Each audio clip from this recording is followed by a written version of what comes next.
Hello friends, राज इतिहास के इस यूट्यूब चैनल पर आप सभी का स्वागत है। इजराइल और फिलिस्तीन के बीच जारी संघर्ष अब जंग की शक्ल लेता दिखाई दे रहा है। दुनिया भर के लोगों का ध्यान इस संघर्ष पर लगा हुआ है। इसी बीच इजराइल के प्रधानमंत्री बेंजामिन नेतन्याहू ने अपने एक ट्वीट में इजराइल का समर्थन करने के लिए 25 देशों को शुक्रिया किया है, लेकिन उन्होंने भारत का नाम नहीं लिया है। क्या इजराइल के प्रधानमंत्री बेंजामिन नेतन्याहू की नाराजगी लाएगी मोदी जी और बेंजामिन नेतन्याहू के दोस्ती में दरार? आइए जानते हैं इजराइल भारत के लिए क्यों है महत्वपूर्ण।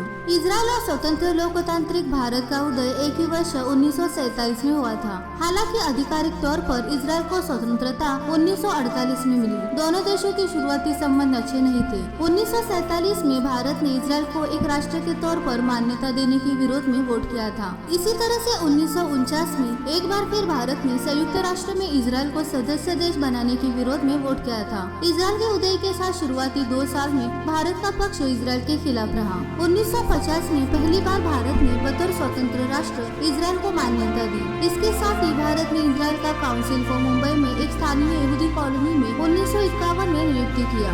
इसे 1953 में अपग्रेड कर काउंसिलेट का दर्जा दिया गया। 1956 में स्वेज नहर के विवाद के बीच इजराइल के विदेश मंत्री मोशे शेरेट ने भारत दौरा किया था। जानकारों के अनुसार 1962 में चीन युद्ध के दौरान इजराइल ने पुरानी घटनाओं को एक सिरे से भुलाकर भारत के हथियारों और दूसरे युद्धक साधनों की मदद की थी। आपको बता दें कि उस वक्त भारत के प्रधानमंत्री पंडित जवाहरलाल नेहरू थे। पंडित जवाहरलाल नेहरू ने अपने इजराइल समकक्ष से पत्र लिखकर मदद मांगी थी। इजराइल के तत्कालीन प्रधानमंत्री बेन गुरियन ने हथियारों से भरे जहाज को भारत रवाना कर पत्र का उत्तर दिया। हालांकि सार्वजनिक तौर पर दोनों देशों ने एक दूसरे से दूरी ही बरती। दूसरी तरफ भारत गुट निरपेक्ष राष्ट्र था। 1961 में बनाए गए गुट निरपेक्ष राष्ट्रों का संगठन उसूलन सोवियत रूस की तरफ से झुका। हालांकि सभी प्रमुख युद्धों में इजराइल ने भारत की भरपूर मदद की। 1971 में पाकिस्तान युद्ध, 1999 में कारगिल युद्ध में भी इजराइल ने भारत को अत्याधुनिक हथियारों की मदद की थी। इतना ही नहीं, इंदिरा गांधी ने जब भारत की खुफिया एजेंसी रॉ का गठन किया था, तब भी इजराइल की खुफिया एजेंसी मोसाद ने भारत का एक व्यापक स्तर पर सहयोग भी किया था। पहली बार 1992 में भारत के प्रधानमंत्री पी.वी. नरसिम्हा राव ने भारत इजराइल के बीच कूटनीतिक संबंध स्थापित किए। 1977 में मोरारजी देसाई के वक्त में इजरायली विदेशी मंत्री मोशे दायान का भारत में गोपनीय दौरा हुआ था। इसके बाद से दोनों देशों के बीच द्विपक्षीय संबंधों में गर्माहट आनी प्रारंभ हुई। 1992 में राजनीतिक संबंध स्थापित हुए और उसके बाद 2000 में पहली बार लालकृष्ण अडवाणी एक वरिष्ठ मंत्री की हस्ती से इजराइल गए थे। उसी साल आतंकवाद पर Indo Israel joint working group का गठन किया गया था। 2003 में तत्कालीन राष्ट्रीय सुरक्षा सलाहकार ब्रजेश मिश्रा ने अमेरिकी यहूदी कमेटी में एक भाषण दिया था और उन्होंने इस्लामिक अतिवाद में लड़ने के लिए भारत, इजराइल और अमेरिका के साथ आने की वकालत की। हालांकि इस फैसले के पीछे बहुत से वैश्विक कारण थे, लेकिन भारतीय विदेश नीति में इजराइल का महत्व बढ़ना प्रारंभ हो गया था। भारत के इस बात की समीक्षा कर रहा था जैसे ही सोवियत रूस का विघटन हुआ और इजराइल फलस्तीन के बीच शांति प्रक्रिया के शुरू हुई। भारत ने इजराइल में अपना हस्तक्षेप बढ़ा दिया।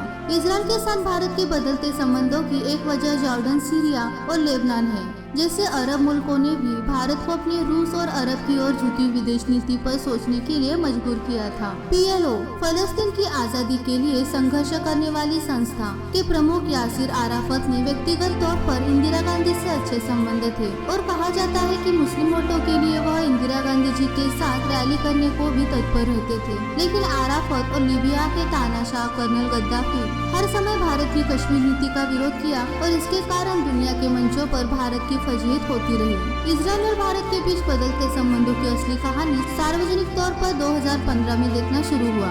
संयुक्त राष्ट्र में इजराइल में मानवाधिकारी हनन संबंधी वोट प्रस्ताव के वक्त भारत गैर मौजूद रहा और इसी के साथ सार्वजनिक रूप से भारत ने इजराइल का साथ देना प्रारंभ कर दिया। इसके बाद किसी भारतीय प्रधानमंत्री का पहला दौरा इजराइल में 2017 में हुआ और PM नरेंद्र मोदी ने 3 दिनों का इजराइल दौरा किया। 2018 में बेंजामिन नेतन्याहू ने 6 दिनों का भारत दौरा किया। हालांकि संयुक्त राष्ट्र में भारत ने यरूशलेम को इजराइल की राजधानी के तौर पर मान्यता संबंधी प्रस्ताव के विरोध में वोट डाला था, लेकिन अब जाहिर तौर पर इजराइल और भारत के बीच दोस्ती पक्की होती नजर आ रही है। मोदी जी के प्रधानमंत्री बनते ही इस बात का अंदाजा लगने लगा था कि अब भारत की विदेश नीति बड़े पैमाने पर परिवर्तित होगी। मोदी जी जब गुजरात के मुख्यमंत्री थे तो 2006 में इजराइल जा चुके थे और जब वो प्रधानमंत्री के रूप में इजरायली पीएम नेतन्याहू से पहली बार मिले तो उन्हें बतौर राष्ट्र प्रमुख इजराइल आने का उन्होंने न्योता दिया था। भारत और इजराइल के संबंधों को लेकर कहा जाता है कि दोनों देशों के बीच गोपनीय प्रेम संबंध बहुत पहले से रहे हैं। भारतीय प्रधानमंत्री वहां जा रहे हैं, इजराइल प्रधानमंत्री यहाँ आ रहे हैं। मोदी नेतन्याहू जी के बीच में कई मुलाकातें हो चुकी है।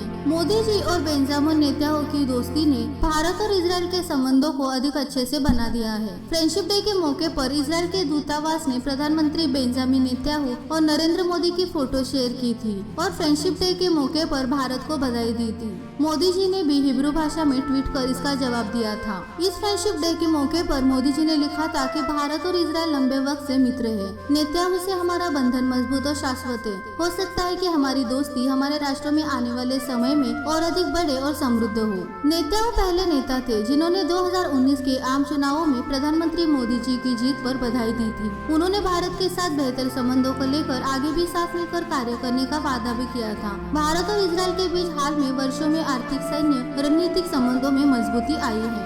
इजराइल और फिलिस्तीन के संघर्ष में इजराइल को पूरी तरह से समर्थन न देने के लिए इजराइल के प्रधानमंत्री बेंजामिन नेतन्याहू की नाराजगी दिखाई दे रही है। इजराइल अपने रक्षा बजट पर काफी ध्यान देता है। 2016 में इजराइल ने $17.8 बिलियन रुपए अपने रक्षा बजट में खर्च किए थे, जो कि उसकी जीडीपी की 5.8% है। वहीं भारत ने 2016 में $55.9 बिलियन अपने रक्षा बजट पर खर्च किए, जो कि जीडीपी मात्र 2.5% थी। इजराइल दुनिया भर में अपने हथियारों को और रक्षा नीति के लिए मशहूर है। अमेरिका और जर्मनी जैसे देश भी इजराइल से हथियार खरीदते हैं। यही कारण है कि प्रधानमंत्री नरेंद्र मोदी इजराइल के साथ संबंध मजबूत करना चाहते हैं। इजराइल की सेना, जिसे इजराइल डिफेंस फोर्स के नाम से जाना जाता है, इजराइल छोटा सा देश होने के बावजूद अपनी सेना को लेकर बेहद सतर्क रहता है। इजराइल के ऊपर किसी देश का हमला करना आसान नहीं है, क्योंकि यह चारों तरफ से anti ballistic missile defence system से लैस है। इजराइल को अपने हथियार बनाने में अमेरिका और जर्मनी से काफी मदद मिलती है, लेकिन दोनों देशों इजराइल से कई तरह से हथियार भी खरीदते हैं। इजराइल द्वारा कई बैलिस्टिक मिसाइलों को बनाया गया है, लेकिन सबसे कम और शायद सबसे शक्तिशाली एरो 3 एंटी बैलिस्टिक मिसाइल प्रणाली है। इस मिसाइल को अमेरिकी MIM-104 पैट्रियट ABM सिस्टम की तुलना में अधिक प्रभावी बनाने के लिए विकसित किया गया था। एरो इजराइल के अस्तित्व के लिए बेहद महत्वपूर्ण है, क्योंकि यह उनके शत्रुतापूर्ण पड़ोसियों द्वारा बैलिस्टिक मिसाइलों की सीमा से बचाता है, जो इसे दुश्मन के टैंकों को दूरी से नष्ट करने की खूबी देता है।